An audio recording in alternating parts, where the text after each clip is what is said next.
5 times what they're making on YouTube. A hidden gem that nobody was talking about. Jordan Belfort comes in at this dinner. I'm like, full. And at this point, my heart's like thumping through my chest. He's going to ask you, bro, hey, sell me this fork, sell me this pen, bro. No, seriously. And I'll tell you, it kind of got to something like that. It is just crazy how well kept of a secret this is. On 1,000 views, you could be making $5 to $20. 21. Yeah. You're barely legally allowed to drink. Where do you think this inner work ethic came from? The largest individual channel month that we've seen before from a creator, they did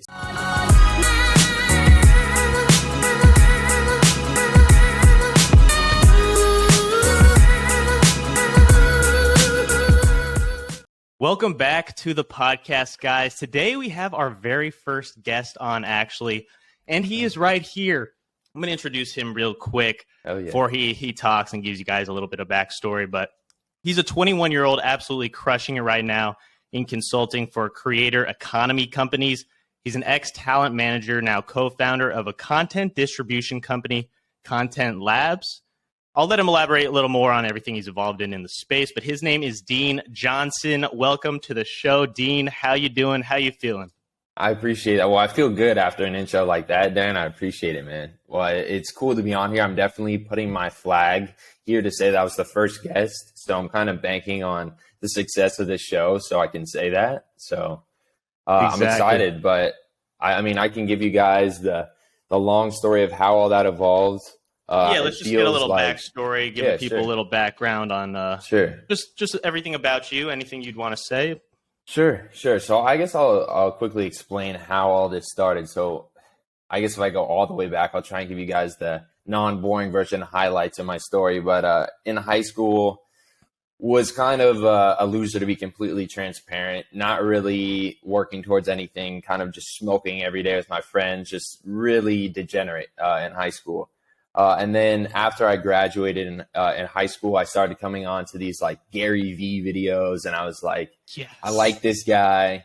Yeah, I like what he's about. I was kind of resonating a lot with it. I didn't go to university like all my other friends were. I was getting called like a loser for going to community college. So I had a bit of a chip on my shoulder kind of going into whatever, community college was. Got good grades, but wasn't the best student. I would cheat on stuff, just anything to get by, as you guys know.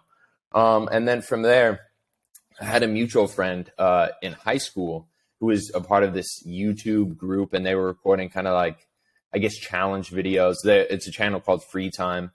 And he said that they were throwing this New Year's party. And to me, I wasn't a big party person in high school. So I ended up going to this house, and it's, this big mansion, huge line outside, big party, security guards with guns. I'm like, what is going on? I've never seen anything like this before. They like escort me right through the front, through the line. I'm like, what is this world that I didn't know that I was like living in LA? I'm living in the Valley, but there's this huge like scene that I didn't even know about. And then from there, I kind of get in, crazy party. I'm like, who like owns this house? Who's living here? And I ended up finding out it's like the YouTube group, kind of the head guy and the manager of the group. So I ended up getting introduced to the manager, Jason. And off the bat, I was just like so infatuated with everything. I was like, I need to get my foot in the door somehow. So we're all drinking, having fun. I was like, can I be like your intern? Would that be possible? Like, let me be like your assistant or something, like half joking, half serious. Cause I didn't want to be like that guy, at a party asking for like a job. And he was like, yeah, whatever, man. Like at the time I was working at Vaughn's, a grocery store. And that's a brutal job. That's a whole nother story. But anyways, he kind of just shook it off. But 2 weeks later, and I always tell people this story and it sounds like a Cinderella, like made up story, but I was working at Vaughn's, and this day, some lady had pooped her pants in the aisle, and I had to clean up human poop in Vaughn's. And I was just like so demoralized. It was such a brutal day. I had a bunch of homework to do. I was just like really not enjoying my life at that moment. And then I get a call after work, and it's Jason. He's saying like, hey, I'll give you 30 days to prove that, you're legit. I didn't even know what legit meant. I was like, oh, okay. Yeah, it sounds good. And he's like, quit your job tomorrow and come in like first thing in the morning. I was like, of course, it's like that movie scenario. So I was like, okay, quit my job on the spot. They told me, you never have a union job again. You're screwed. Like really tried to scare me. At the time, I genuinely was scared as well, which is funny. And then from there, I went to work. I started off just taking food orders from everybody. They were starting this company called Talent X, and they were like real methodical. We're going to start a management company for this new platform of creators called TikTok. And I was like, okay, it sounds interesting. Ended up being the first TikTok management company. Addison Rae's running through the house with 20, 30,000 followers on Instagram. We got the Sway Boys like living in this like frat house. I'm like, what? Like, who are these people? What's even going on? I didn't understand really what was going on, but I was just trying my best to get there before everyone was even awake, just trying to show and give any value I possibly could, because obviously I didn't know anything. So I had to give like 150% effort to try and stand out. So anyways, I'm taking food orders from people. I'm doing like taking notes during meetings. They would ask me to make spreadsheets, collecting stats, and like on Google Sheets, go do this on my Google Calendar. I had no idea what anything was, but I'd lie to them. I'd go to the bathroom and look up YouTube tutorials to figure out how to do what they were saying. Just like really scrappy. I'm going to do whatever I can to make this work. A month goes by, and then he calls me into like the office. It's this big house, the same house the party was at. And he's like, Dean, like, you've been really working hard this past month. Like, we want to bring you on full time to Talent X as like a coordinator, and we're going to pay you $36,000 a year. And I cried. Like, I'm telling you, 36,000 to me was like, oh my God. Like, I didn't even know that was possible for me. It was unbelievable. I went downstairs. I started like telling my friends who were in the YouTube group, like, they're going to pay me $36,000 a year. And they're looking at me. They're like, cool, bro. That's really awesome. Like, good for you. These guys are like crushing it. But I was just so ecstatic, calling my parents, all that. So I get in there. They put me on the brand partnerships team, and I'm just like, okay, I got to learn how to do brand deals. Like, who wants to spend on TikTok? So I'm coordinating, executing brand deals, but I'm still so new. Like, I'm asking, like, what is a deliverable? Like, what does all this mean? How do I send an email even? Like, I was nervous to send an email. I would show it to like my boss, like, is this good? Like, I didn't know how to talk on the phone, just like as green as you can possibly be. And they would always tell me, you're fine. Because who wants to tell the kid who wants it so bad, you're not good enough. Until one day I get like a call at night saying, your boss, which was not the same dude I asked to be assistant at the party. I got put into the system. So I had a new boss, and they're like, they want to get rid of you. They're saying you're too new for this. You're too green. And how long have you been with them at this point in the journey? Maybe like 2 months, 3 months, and I'm still going to college. So I'm like driving after my classes all the way from Moore Park to Encino, just like brutal traffic, just trying my best to do it. And it came as like a shock to me, because I'd always ask, like, how can I be better? How can I be better? And it really like put a chip on my shoulder. I don't want to say I was furious. I was just kind of caught off guard. But the assistant, the co-founder of the company, or the dude I asked to be his assistant, Jason, the co-founder of Talent X, was like, you know what? I believe in you. You can just, be my liaison and do whatever I need you to do. So he believed in me. He was kind of like my mentor in that sense. So I ended up working with him. He had a whole roster of talent. And then I would start to execute the deals there.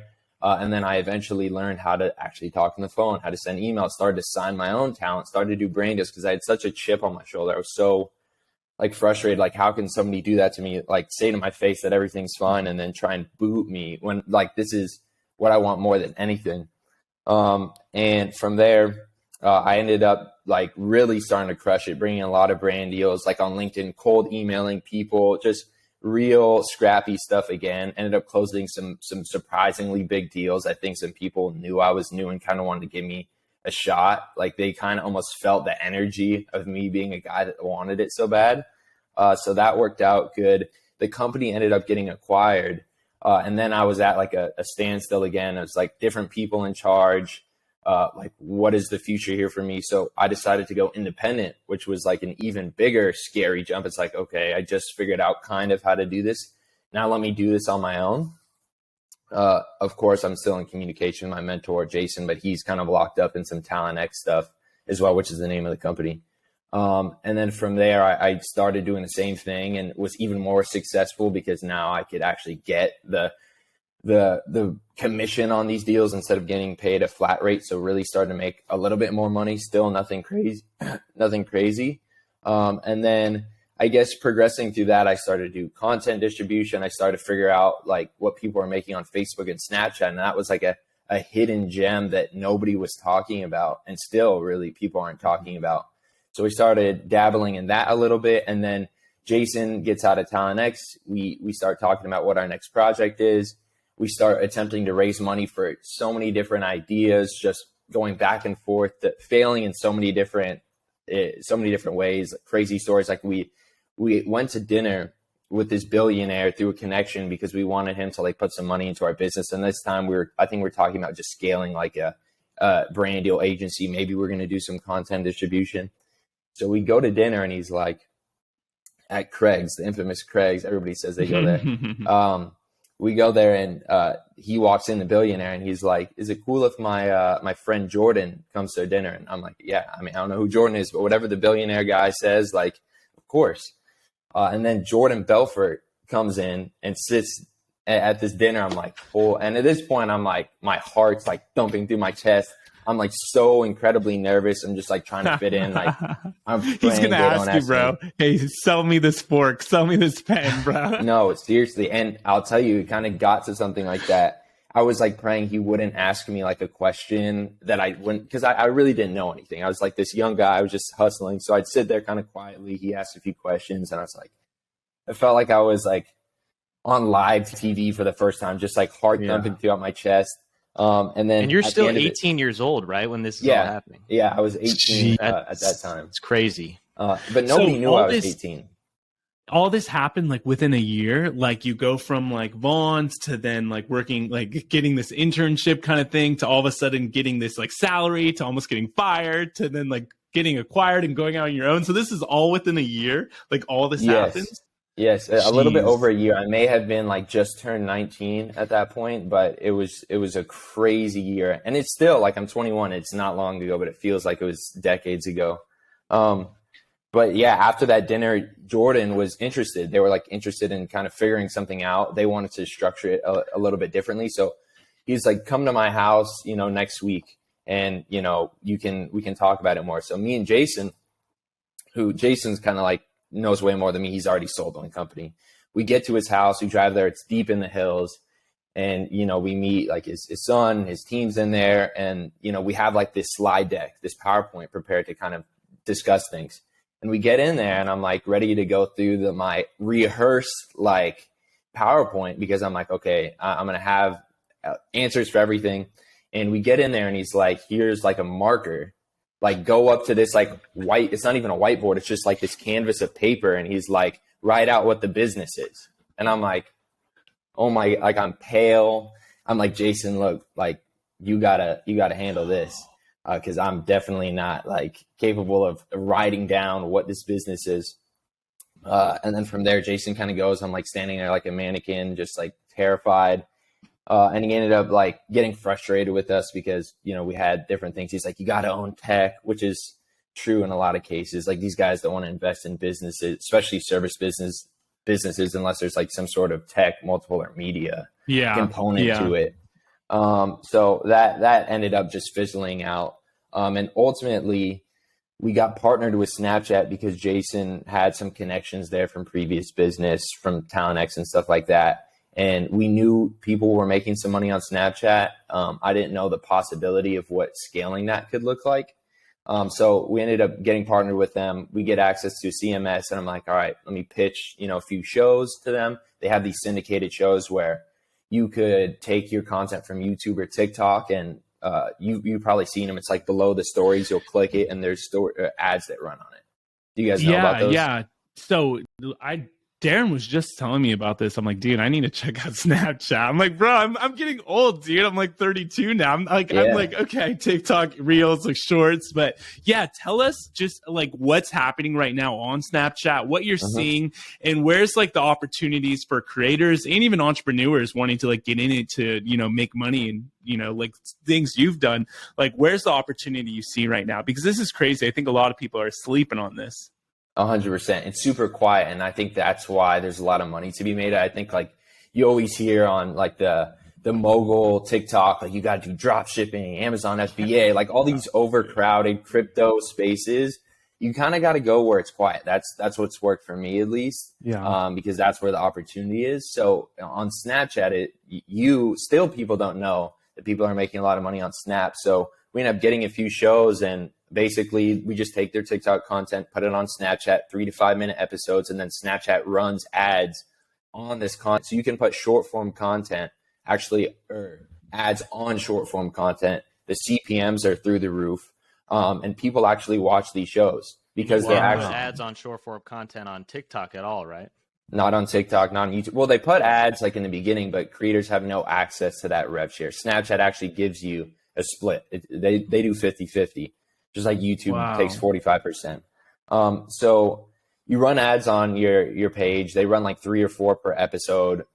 Just on average, I would say. Some of them are unskippable, some are not, depending on, what your CPM is. And that varies on so many different things. But the thing with Snapchat is there's not a lot of people on the platform that are eating at this ad pool. So when the ad dollars are going to a smaller pool of creators, that means the payouts could be crazy. So we onboarded a few shows, and now these guys are making, like, that were making nothing on TikTok, are now making tens of thousands of dollars a month on Snapchat. And it's like, what? I didn't even know this is possible. Snapchat pushes it all organic. You don't have to promote it. All you need to do is make really good thumbnails that are clickbait. That's the nature of Snapchat.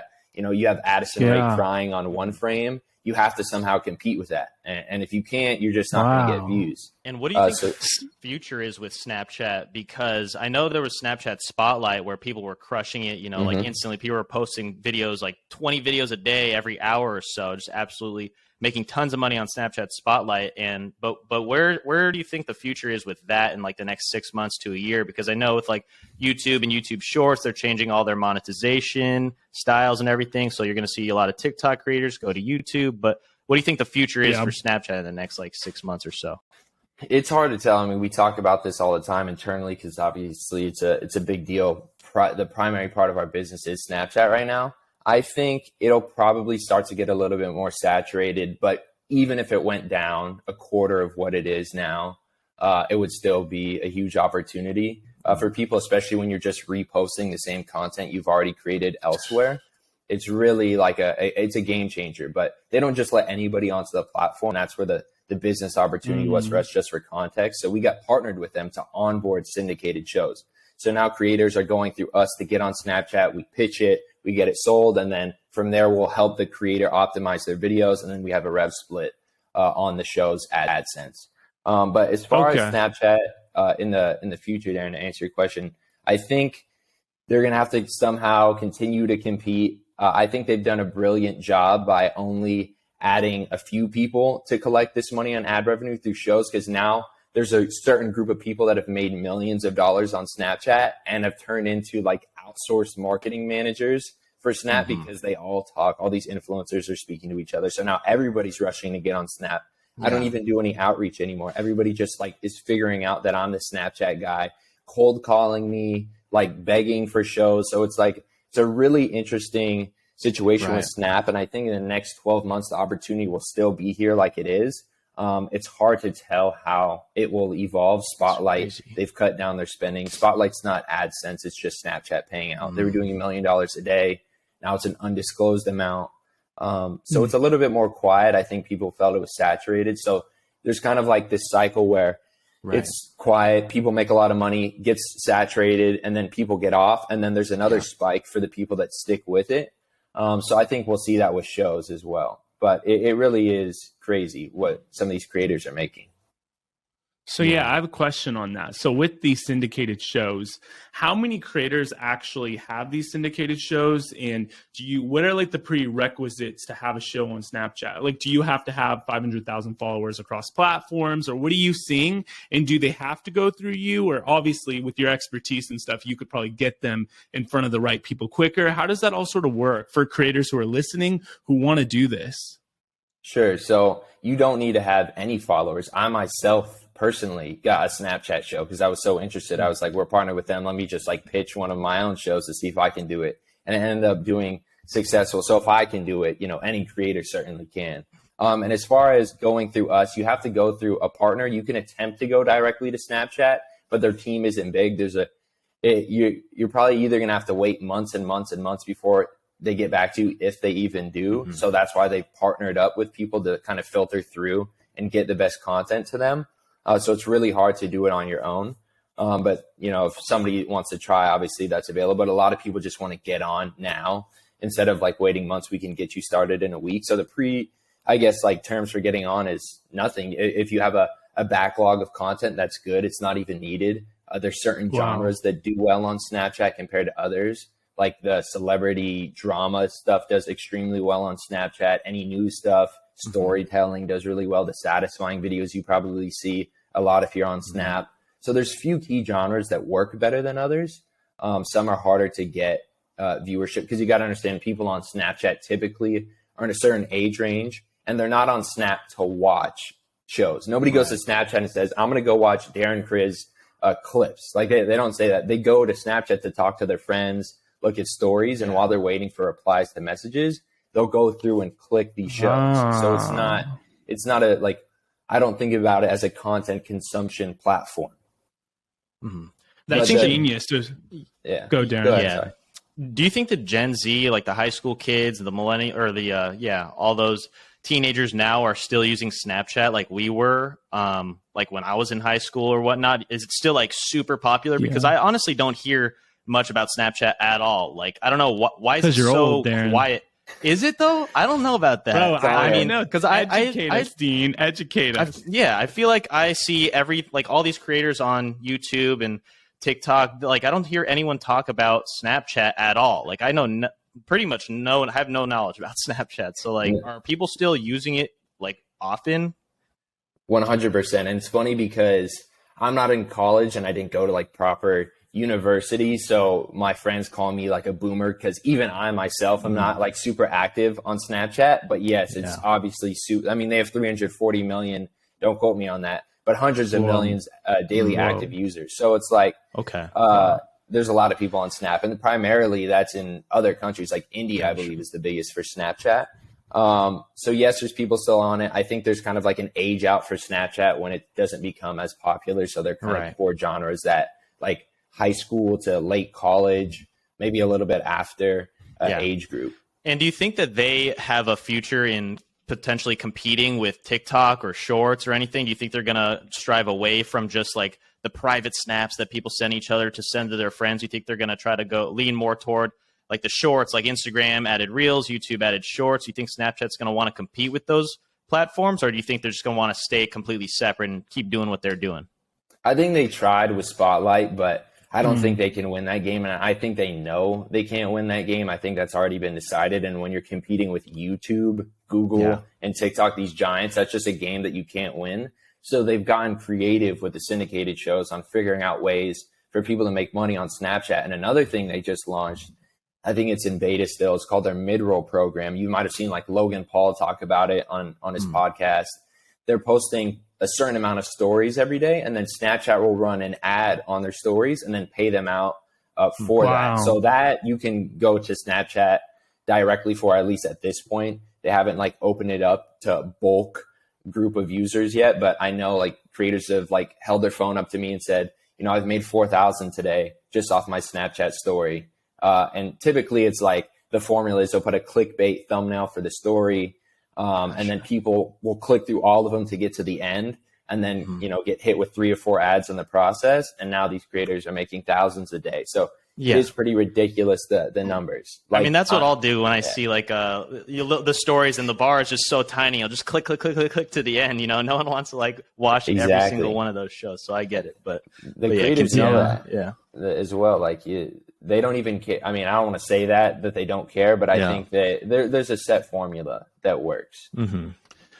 Yeah, it's super interesting. It reminds me of like the early days on YouTube, because remember, it used to all be about just clickbait. Like if you had a good thumbnail, but then YouTube, Google got really smart, and it became all about like audience retention, and, it became more advanced, right? Where they wanted to see like session time on channels and, see people actually watching the videos all the way through, instead of just, like I made like $5 million doing this with some ridiculous thumbnail, and everyone's just clicking through, but then no one watches the video. So Snapchat is just like, if you could just get the views, if you could get the clicks, like you're getting paid. which is crazy. That's it. It's 95% thumbnails, 5% content, and the beginning of the video is important. If you have a good hook, for sure, then that's good because people are going to watch or at least try and get to the end and see whatever the main point of that video is, and then they're going to watch a lot of ads in the process. I've been victim of going through and seeing really clickbaity stuff before, but like it's really a cool opportunity for any creator, but especially creators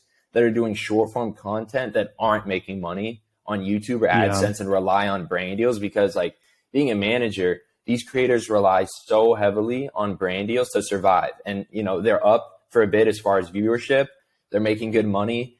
Some of them don't have the greatest spending habits. And then when they quickly come down from, you know, that's just how it goes. The numbers go up and down. They can't get brand deals anymore, and they're kind of just sitting there screwed. So Snapchat's a great way to actually have consistent income for creators. Like, really change their lives and allows them to expand their content because now they actually have money. They don't have to be worried about paying the rent for doing the next Raid Shadow Legends deal. You know, something they're not even proud of. So it's really cool. Like, and I can't even express to you how crazy the numbers are. Like we've had a creator. Yeah, let's hear the numbers. I'll share some that are fun. One of the large months we've seen is, well, let me probably preface this. So the largest individual channel month that we've seen before from a creator, they did 700,000 in revenue in a month in December.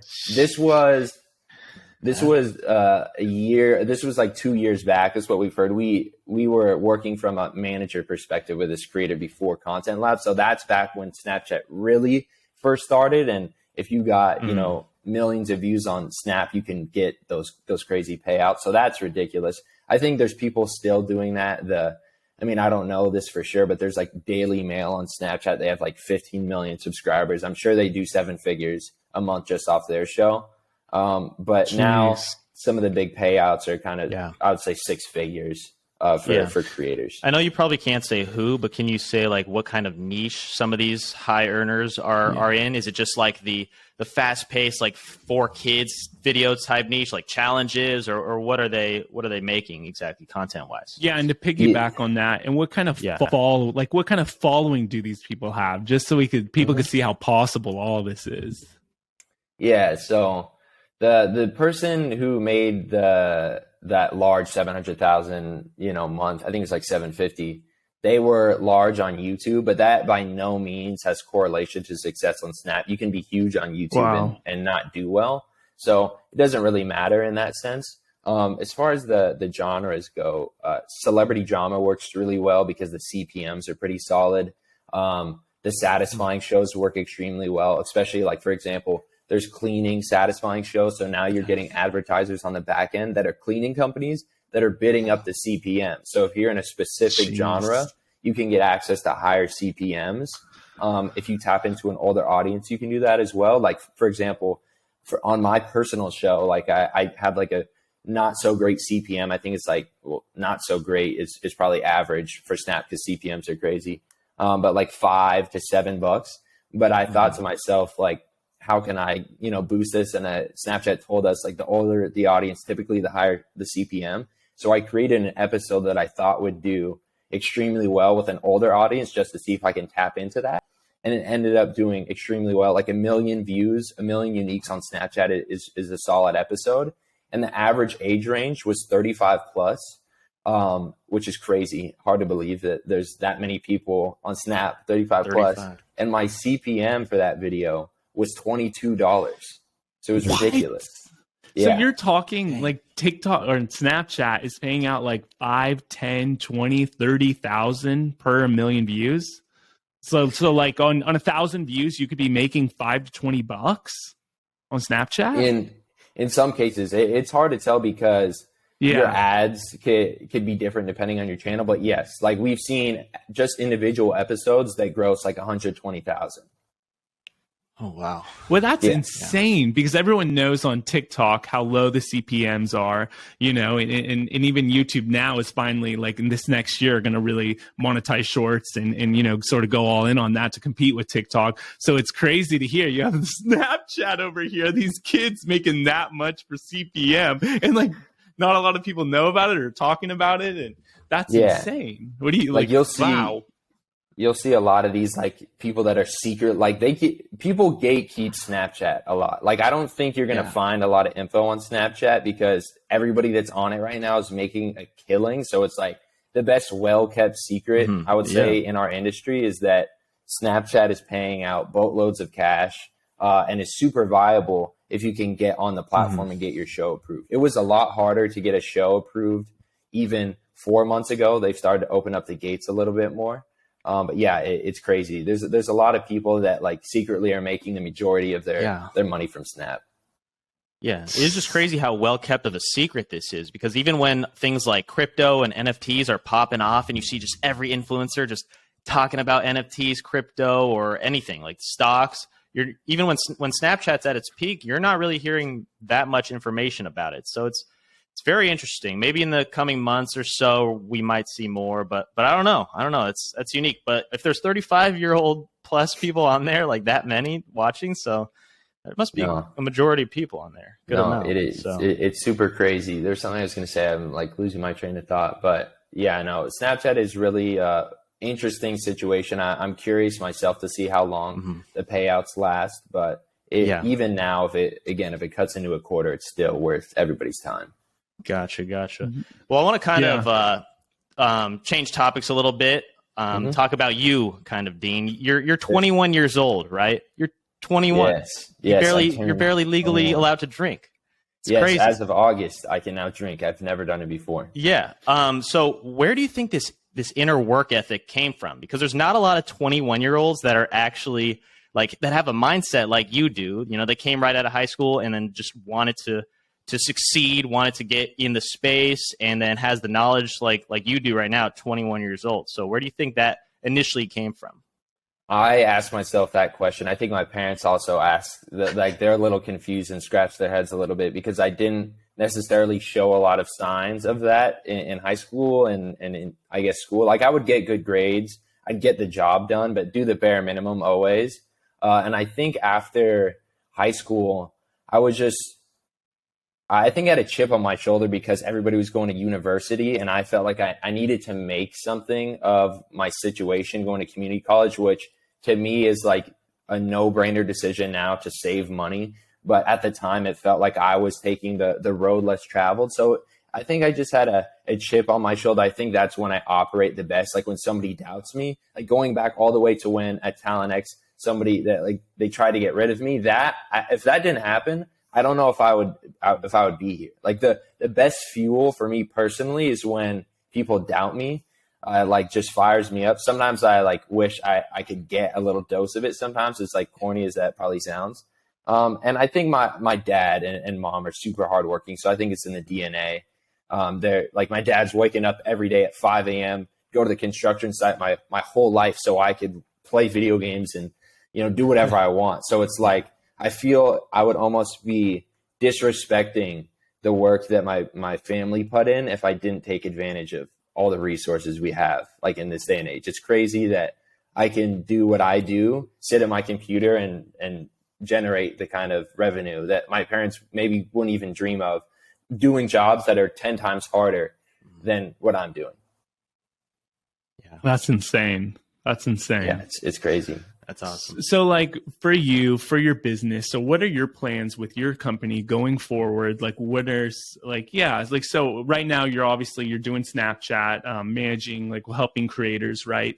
And also you're doing content creation yourself. So how do you see yourself as sort of an entrepreneur and a content creator? And how does that like actually play out in your daily schedule? Because like we were both inspired by Gary Vee, and a lot of people, when you hear Gary Vee, you're just like, where's my phone, bro? I got to start making content. But you went like the other route where you're sort of like behind the curtain, you know, helping these content creators, you know, get their stuff out there and get paid. But then you realized, hey, I should start doing this too. So how did that all sort of came to be where you were like, hey, why don't I have my own show? You know, if these people are doing it, I could do it. Like, how'd that come to be? Yeah. I'm glad you brought that up because when Talent X had first started, I was like filming TikToks with some of the guys and I got like 300,000, 500,000 views on some of my videos. And then I decided to just dedicate all my focus to the business side of things. And I like totally missed out on an opportunity of like early TikTok. And that regret, even to now, kind of irks me a lot that I didn't stick with it. So I started, I think I had a conversation with a few people and they're like, you see what all these guys are doing, like, why can't you do the same? And I was like, yeah, it's true. Like, why can't I? The made up lie I had in my head was that, you know, I can't do both at the same time. I have to be business or a creator, but that's definitely not the case. You can do both.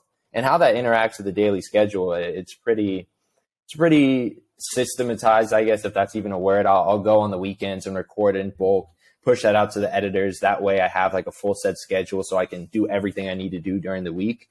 And how that intertwines with the business. I mean, I would say business is 90% of the focus. Content is 10% of the focus for right now. I originally just did it kind of as like an experiment to see if I could do it for myself and for kind of other creators to meet.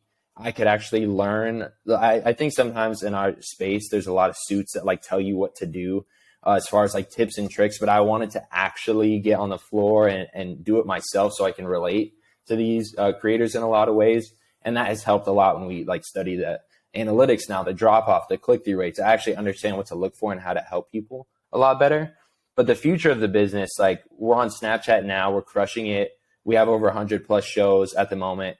It's been 4 months that we've gone 100 plus shows. So I think we'll probably have like 1,000 by next year, I'm sure. By the end of next year, I'm sure.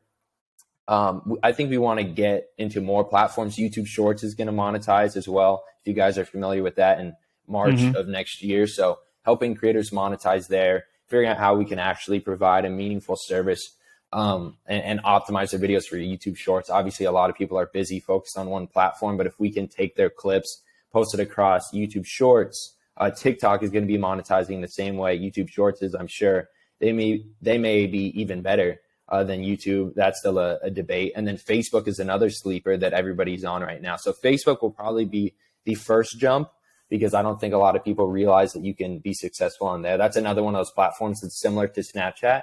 It's not as easy as Snapchat. Sometimes you have to get to a certain view range, and I don't even know what it is on Facebook, I guess, like follower range before you can actually generate AdSense. But it just expands to all these different platforms and build services that are cool for creators. The other thing I would say to watch out for any creators listening is that the contracts right now for content distribution specifically are terribly bad. Like a lot of the top companies in the space that I will not name for obvious reasons have just terrible contracts. They lock you in at like splits that would make your hair rise on your arms, like really bad stuff. They'll own your channel.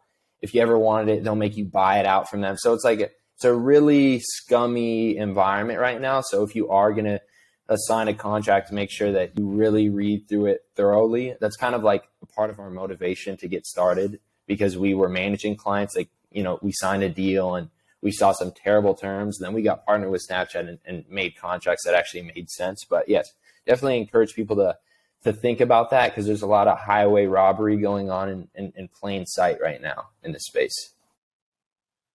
Yeah, that's crazy. I really like that. I mean, I know a lot of people that are making, you're talking about Facebook a little bit, that are making like 5 times what they'd be making, what they're making on YouTube even, which is another space that there's tons of money out there in this content creation world that we don't even see. And this all just happened within the last few years is insane to even fathom for a lot of people that aren't in the space at all. You know, some people listening might have no idea what we're talking about whatsoever, but I mean, it's just crazy that you figured out this little niche of Snapchat and then you just took it full force into the future. But 100%. Yeah. And like, as far as the content distribution stuff goes, like, it's so deep. Like you've heard Mr. Beast talk about translating to other languages. You can do the same thing on Snapchat. We can target shows to specific countries. We're doing it now in India, France, Mexico, getting access to even more ad dollars for the same content that's already created. So if you make a TikTok, you can now put that on Snapchat for US. Yeah. You can now put that in Snapchat France, India. The CPMs are even higher on our Spanish channels for whatever reason. The average CPM on our foreign channels I think is like $17 average. So it's harder to get views in those areas, but it's just crazy that you can take this piece of content and make money from it in so many different areas. I think creators don't realize that. So I think we'll start to see people actually monetize better because they should be. And I'm excited to see how it progresses for sure. But it sounds crazy talking about Snapchat. I've had so many like failed attempts at things before this. It kind of sounds like it just went 0 to 100 really quick, but it was definitely not like that for the majority of it, like barely squeezing by, doing brand deals and stuff like that when I'm independent, really like pushing my hairline back significantly, trying to make this work, to be honest with you. So it's not like one of those experiences where I always hate seeing people say, I found this product and I drop shipped it and now I'm a millionaire. And it's like, they show you their gross revenue and like what really is profit. And it just creates like this false reality for anybody young actually trying to make. You have to go out there and fail over and over. And I'm sure I'll go on to my next thing and I'll fail and fail and fail. But you really start to develop like this defense system for what's good and what's bad the more you kind of get out there. And then Darren, on the other podcast, you were talking about the compound effect of things. And I've definitely noticed that. At first I was like, is this really making sense? Like I'm working so hard, but I feel like I'm still in the same place. Right. But if you keep doing that consistently and kind of detach from your goals of like getting that nice car, all of this stuff that young people want, eventually you'll look up and realize you're on the top of a mountain and you didn't even realize what happened. So that's kind of how it worked for me. So networking and hard work can really change your life in, I don't know, 2.5 years, I think it's been for me. Yeah, I mean, you're a great example of that. It's awesome to be 21 and in the spot that you are, dude. Thank you. Yeah, it's pretty surreal to me as well. Hasn't really kicked into my brain yet. I don't like. I may need to pay a visit to Vaughn's or something soon and take it all in.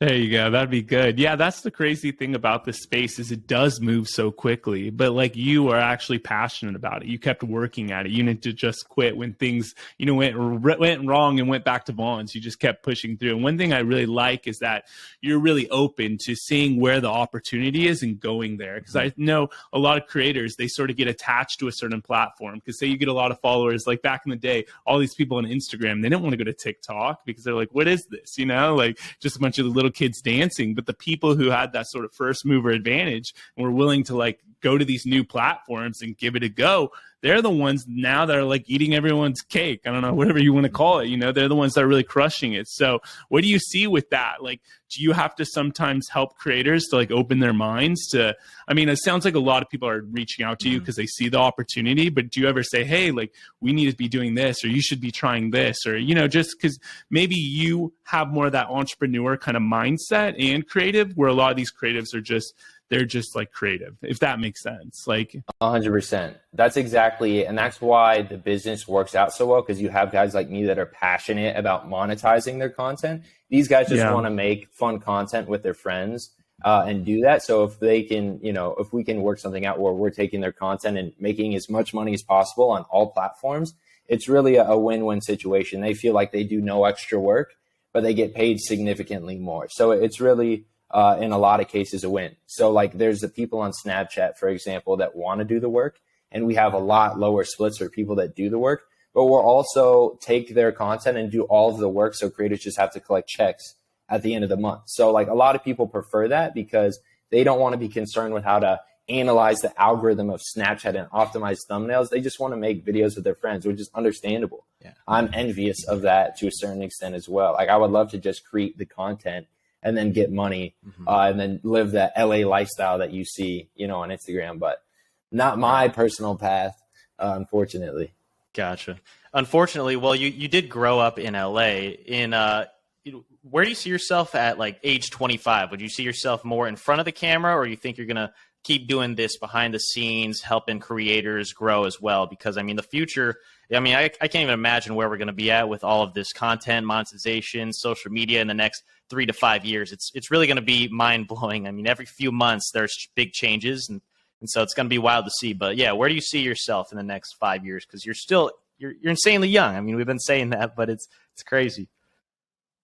I think I've told you this before. It's hard to forecast out what 5 years looks like in this industry because things pop. I mean, TikTok is that even 5 years old yet? No. Yeah. So like that 4. completely changed the game immediately. There's going to be another version of this. So it's so hard to, I guess, see where you're going to be. That's kind of the nature of this industry is you jump from thing to thing. I can't even imagine. I don't even know what I'm going to eat for breakfast tomorrow. I'm just in the moment trying to maximize what we're doing now. So it's hard to tell, but I'm optimistic in the future. If we're monetizing content now at the scale we are, I can't imagine what the opportunity is going to be in 5 years.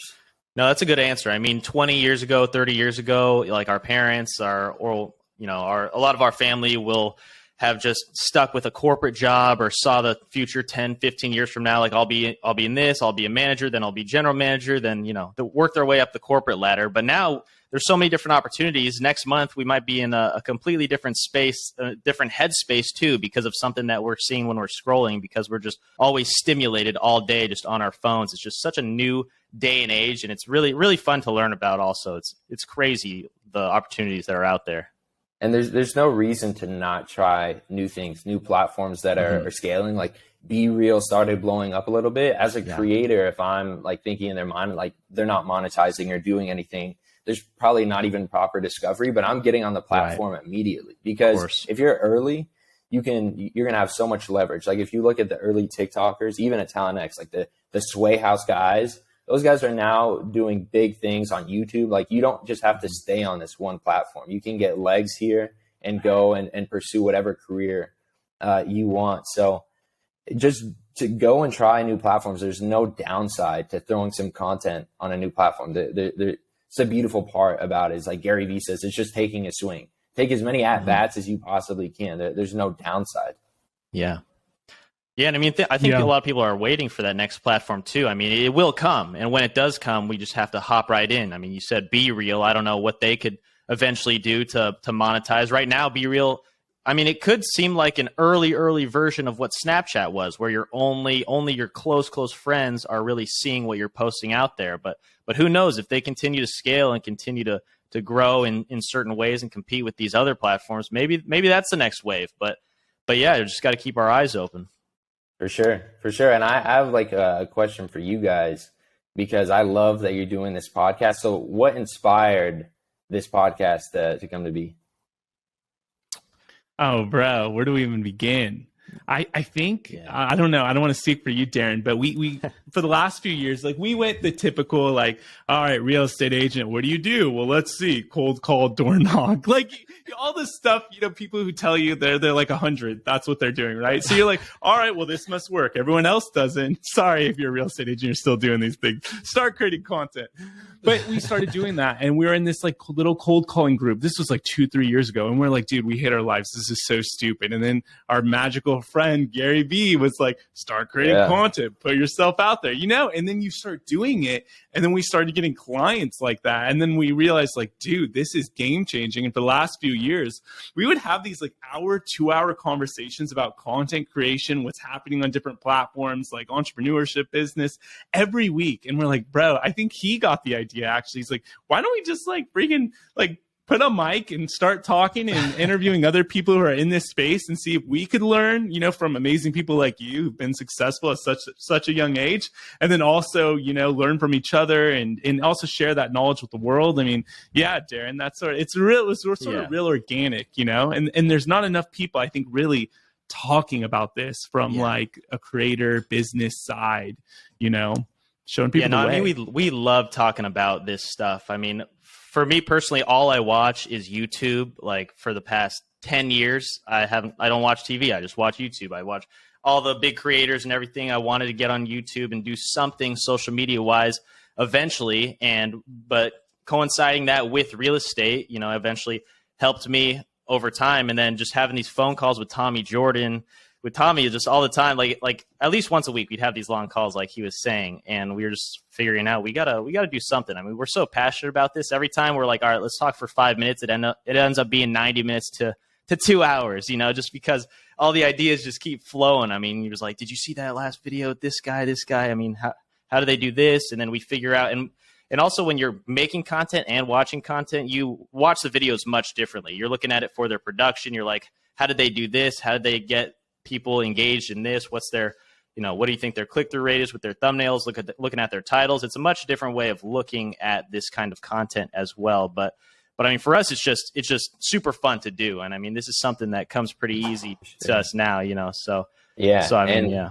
And one thing I see on TikTok is like, there's always the meme, the friend bros are like, we should start a podcast. You know, you see that a lot, but I think you guys have done it the right way of kind of creating a lot of success for yourselves and then creating a podcast. Like if I had started creating, you know, hustler videos this whole time, there would be no value there because I'm learning just like the rest of us. So I think you guys did it in the right order, and you guys are pretty good at this. Like a lot of the podcasts I'll see, like clips on TikTok, you go to the comments and the comment thing is a horrendous listen, another tough listen. I've seen some of that. Oh, shoot. So, yeah. You know, I'm sure you guys will have some trolls that say that, but honestly, as a big podcast consumer, you guys seem to be pretty natural with the podcast game. I mean, those hater comments are just going to come. That just comes with posting content on social media. If you're going to grow, you're going to get haters every 100%. Now and then, you know. So yeah. It's a good thing. And usually you get a little sad, like if you're posting a lot on TikTok and stuff and you're like not getting a lot of hate comments, it means you're not getting a lot of views on your content. That's what I discovered. I'm like, when you start getting those like tens of thousands, hundreds of thousands of views, then you're like, oh, there's all the haters. I was wondering where they were at. So 100%. It's a good thing, man. Haters are power users. If you look at Jake Paul, I mean, look what he's done with haters. Like they really are some of your biggest fans. I know people say that in like a way because they feel like emotionally like, oh, I hate my fan or my haters. They're my biggest fans in almost like an egotistical way, but they like truly logically are. Jake Paul made how much money last year? 40 million last year because everybody wants to see him get knocked out at his fights. People are booing him at his own fights. They're cheering for the other guy. And he's just like a master of marketing. He's a genius for that. And some people don't realize that these guys are absolute masters of marketing, like you said. Like Jake Paul was the second highest earned pro athlete or whatever it is, which is insane for them to call him a pro athlete, but it was all made from boxing. So you can say that. But, you know, I love how some of these content creators, such as Jake Paul, also another guy that I see, Bryce Hall, who they have this persona online that people perceive them as a certain person, and then slowly, eventually they change into someone else through their content, and then people start liking them again. You know, once people were hating on Bryce, hating on Jake, but now slowly you'll see comments, you'll read comments, and they'll say, oh, this is the new Jake. I mess with this guy now. I really like what he's doing. And so they're super smart for that as well, because they have that in mind, even from when Jake was probably like early on a couple years ago when he's just doing dumb vlogs. He definitely knew he didn't want to just be doing that in the next 3 years. He wanted to be a different person overall, and just to figure out a way to put yourself out there in a different light and change your online personality is super smart. And these guys are marketing masters. 100%. And Logan is like obviously a prime example. Both of the brothers, I don't think they get enough respect, to be honest with you. Everybody hates on them, but I'll be a fanboy for sure when it comes to those guys. I think they crush it. I have another question. Prime example. He is. That's hilarious. Bro. That's sorry. Get your question. I'm old, bro. Dad joke. No equity. No, so I'm envious of you guys in a way in your business, because like we're talking about in the entertainment space, it's a lot of opportunity to opportunity, kind of jumping around. Do you guys feel like once you build a foundation for yourself, and Tommy, I'm not super familiar with your business as I am with Darren's, but do you guys feel like you build a foundation for yourself where you are kind of at a baseline? Because in this industry, you can go from, you know, top dog to nothing in a month. And that's like something that is scary. And I'm envious of like another industry where you can build a foundation for yourself and kind of slowly just progress from there. Or is it not that? Well, I mean, real estate is very similar to I mean, what you're saying, top dog to nothing. It happens all the time in this industry. There's people that could be, and it happened this summer with a lot of agents where there's people just crushing it in the last year. And now where's their lead flow now? They spent all their money in Dubai, and now they're just, they're out here with no lead flow, no deals, nothing going on for them. And it just depends on what the market's doing. But I mean, the hardest part is to figure out a consistent system of lead flow, in my opinion, for realtors. But what do you think, Tommy? Oh, 1,000%. Like for me, I went from being a real estate agent and then creating, like learning YouTube. Okay. And then like basic stuff. Oh, Google owns YouTube. Okay. YouTube's actually a search engine. Okay. You could actually create your videos in a way where buyers and sellers in different marketplaces are searching for things. You could look up that search volume, then make videos around those questions or topics. And then all of a sudden, boom, you're getting phone calls to sell $1.2 million houses and, making the money's coming in. Wow. So the thing that's been sick with content creation as a realtor or any business owner could do this is that typical prospecting methods, it's like one-on-one, email one person at a time, call one person at a time. The moment I stopped doing that activity, like you stop getting the results. The crazy thing, if you learn the content game, is one video a year later for me in a small niche channel in Palm Springs could have 10 to 15,000 views. That's not a lot for YouTube, but that's 10 to 15,000 actual potential clients for me. So I could literally schedule a month worth of videos out on my local YouTube channel here with only like 6,000 subscribers. And I could literally be like, I was in France for 3 months last year on a mission trip with my family, just like helping the homeless, doing different things.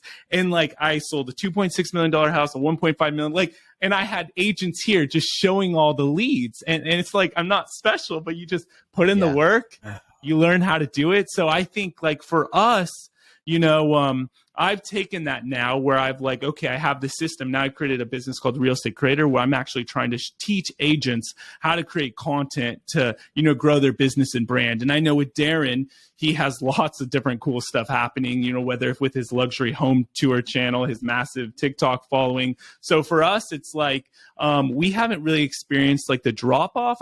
In a sense, what I've been using is using like the views and followers I've gotten to actually like help create new business opportunity.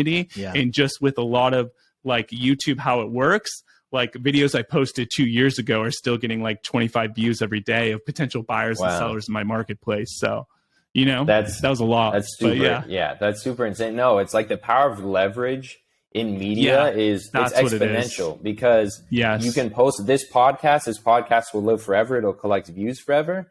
And it has an exponential effect. Like it's hard to get successful or make a lot of money in something when you're trading your time for the same output every time. Like you have to have some exponential player, whether that's media, tech, labor. Like there has to be one of those in your arsenal to really get to the highest level. So that's why content creation really is the game changer for anybody's business. Like, and I love your model, Tommy. That's an Alex Hormozy model where I was literally about to say Hormozy when I was hearing you, bro. I was like literally, I was picturing you in a tank top and like, dude, mustache, giant beard, mustache, beard. But the leverage, I think you nailed it. If you could sum it up, like for all of us, I think that's why you've had such exponential growth in your career. And I think it's so cool. I know probably Darren thinks this too. I don't know why I'm talking for you, Darren. It's like I do this for my wife all the time. But the fact that I think don't stop ever creating content, even if you have 5 people watching or 1 million people watching while you're helping other creators, because I think that's going to give you a unique selling proposition for anybody you help. And you're going to understand these creators on a level where these suits can't. And I think that's really going to make you like the next CAA, William Morris, whatever, bro, crushing it.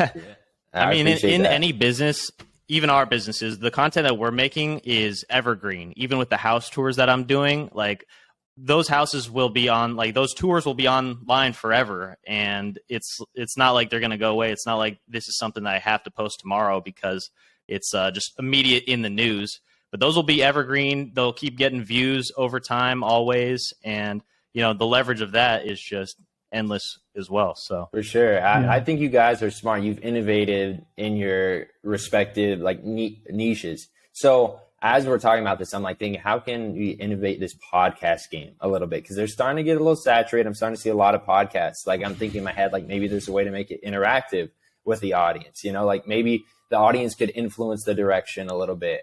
I'm just trying to think of fun ways that podcasts can innovate. Because I think if you have a solid niche plus that, like it's pretty much all of our successes kind of revolve around those two factors. So I'm curious to see how you guys do that with the podcast game.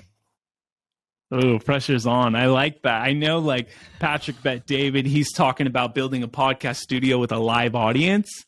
I think that's sort of cool. Like, yeah, I don't know. It'd be interesting that's a really good thing that we have to think about is because there's so many podcasts out there. And I know YouTube's like going to do a big podcast kind of play on the platform. They're talking about it next year. So yeah, how could you stand out? And I think that's one thing that we've tried to, that's worked, I guess, in our favor, you said, is like we've done content creation and had, you know, a little success with it. And so we have an idea of what we're talking about. So it feels natural having these discussions where, you know, if you're like 20 and you're like, hey, how to make a 9-figure business with like a SaaS product or something, and you've never done it, or like some of these Amazon FBA or whatever. I think what you were sort of saying was really good about like, having experience in what you're talking about. And I think a lot of people coming up, young kids, want to just be entertainers with content creation. And I think if you're an entrepreneur, have a business, and you could go more into the edutainment kind of direction on YouTube and all these platforms, I think there's a bigger opening in that than just being a pure entertainment, like a Logan, a KSI, that kind of thing, you know? And people don't understand that you don't need to get a crazy amount of views when you're in a niche that's highly profitable. For you're saying 15,000 views, which to, you know, a TikToker, they're probably crying if they get 15,000 views. But to you, that's 15,000 potential leads. So like everybody thinks big numbers equal big money, but it's just not the case. You can actually be successful without it. So that's interesting. Yeah. Definitely. No, it's crazy. The podcast game is insane these days. Just going back on when you were talking about that, the podcast these days, these big podcasts are the new Tonight shows. You know, it's going to be replacing the Jimmy Fallons, the Jimmy Kimmels, you know, the James Corden, like David Letterman, all those shows, Jay Leno, they were big back in the day, decades ago. And now these podcasts are getting the same amount of views, if not more. And it's just, these are just talk shows, modern day talk shows, basically, is all these are.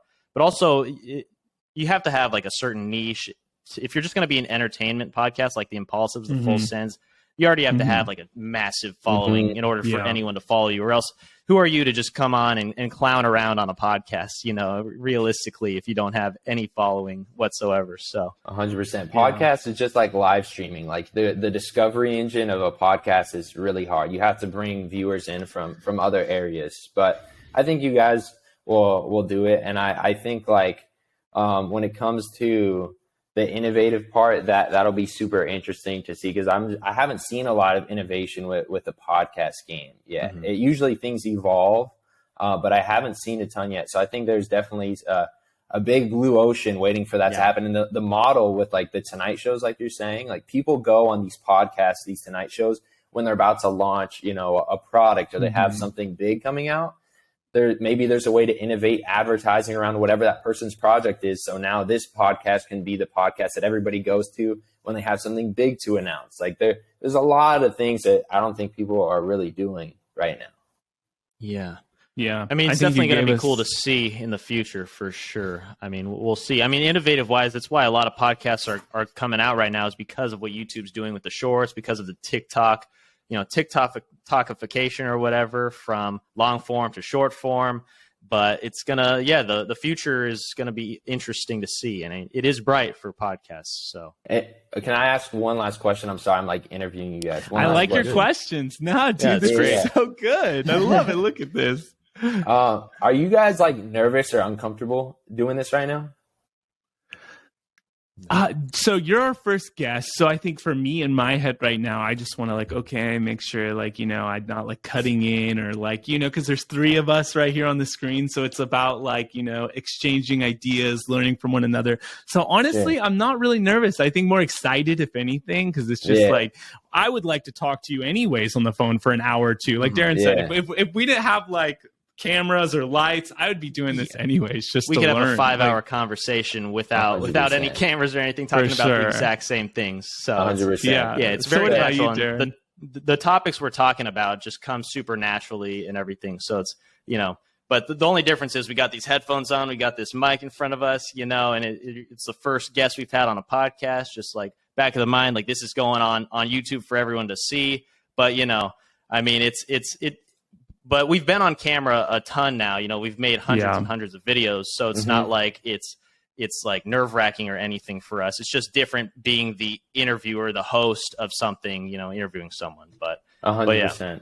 The reason I said that is because I think this is like a kind of a long drawback from it, but like one thing I notice, if I'm not uncomfortable at least a little bit in my daily life, I'm not making any progress. So like the one piece of like advice that me at 21, which I mean, what do I know at this point, is if you can get uncomfortable every single day, get nervous in whatever you're doing. Like I used to almost throw up before phone calls with basic like talent, just like terrified.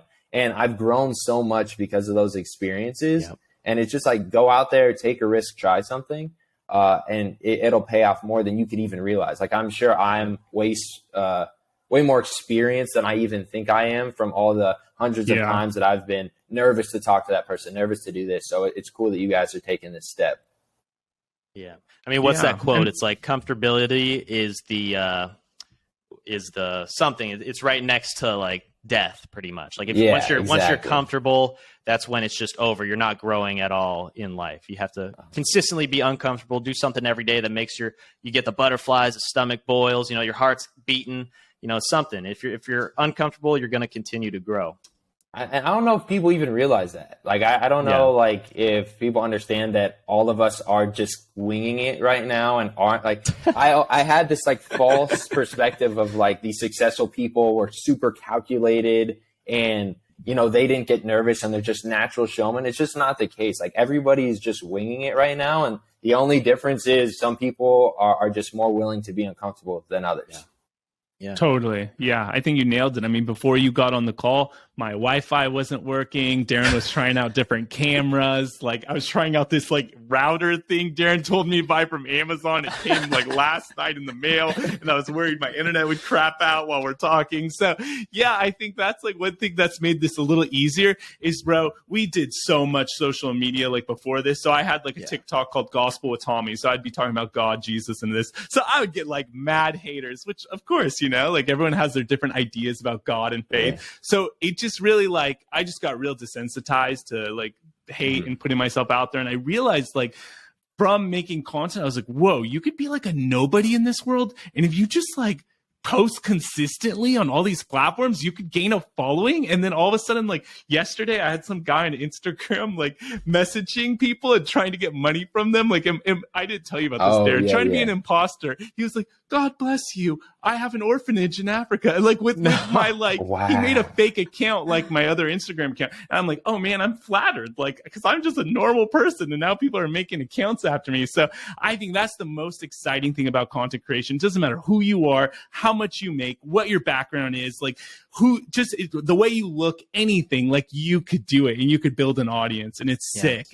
And how could people get a hold of you? Because I want people, we're going to put your information down below so then people could reach out to you. Sure. So yeah, we got to plug you in there, bro. Yeah. It's funny you say that because that just happened on Instagram and I posted it on my story and Darren swiped up on my story and he says, congrats, man, you made it or something like that. Because it's like if you have people hacking you or creating false profiles, that means you're doing something right, which is funny. Yeah. But yeah, I guess cool. Instagram, it's just Dean.Johnson. If you want to reach out, any creators want to talk about shows, just get information. I'm happy to talk to anybody.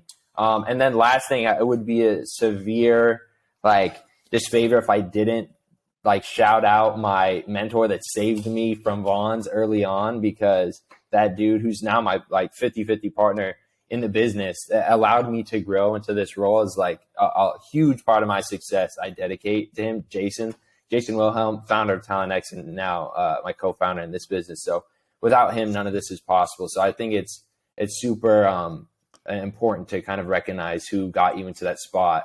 And again, like a mentor early on is also a big piece of it. I don't know if you guys had somebody like that in your careers, but it's been a big piece of my success for sure. Gary V, he just doesn't know it yet. Exactly. You got to figure out how to get to this man. I bought his NFTs and everything. I'm waiting. Dude, are you going to VCon? I have an NFT, so I should, honestly. I haven't been tapped in. Definitely. I really should go. There was a ton of big names at the last VCon, I remember. That they did. Dude, like Pharrell, Snoop was there. Yeah, I think Logan was there. Yeah. It was like, geez, man, everyone loves Gary. Go. Even the full Gary send, Full Send was there too. No, Gary is big on what you're talking about, which I really like about giving credit to the people who've helped you come up and the people, because not a lot of people do that. People like to say, oh, I just made it and I just got successful overnight, or I just did this. But there's a real struggle that takes place in helping one another get there to the top together, you know? Nobody can do it on their own. Everyone's got to have these mentors, these people they look up to, and that's the great part about this day and age with YouTube, because you can have mentors that are just online. That can be Gary V, or any of the finance gurus, the productivity gurus that you see online. Like, even though they might just be gurus to people, they actually are teaching you something, whether that's consciously or subconsciously. So I mean, the internet is just great, bro. We could talk for hours, but it was great having you on, bro. This was a great time. I had a lot of fun. Dean Johnson, thanks so much, bro. This was great. We got to have you on in a few months again. Do this again. This is awesome. See where we're at. See where Snapchat is at in the future and everything.